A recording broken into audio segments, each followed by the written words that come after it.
laga samayn jiray waa dhirtani ها كانina waa geedkii timirta oo in midhahan markaa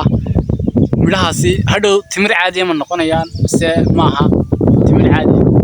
imaka ma noqon karaan timir caadi ah hadii la talaalo way noqon karaan haa sax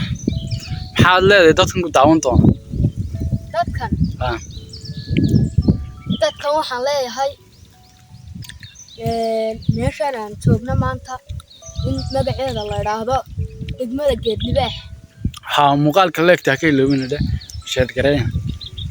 leegtayo sheekaba lagama ilaabi karo kun mid oo leegta weyn la saaro haa kunka weyn la gaarsiiya waxa maraysaa 300 iyo dheeraad laakiin weyn kunka la gaarsiiya waxaan tagnay dhul aad u sarreeyo quruxdiisu waxa ay dhacdaa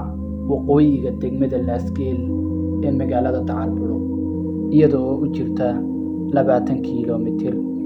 ama wax ka yar deegaankaasi waxa aan joognay hal maalin oo aan ku sugnayn deegaankaasi waxa uu nagu qanciyay xagga macdanta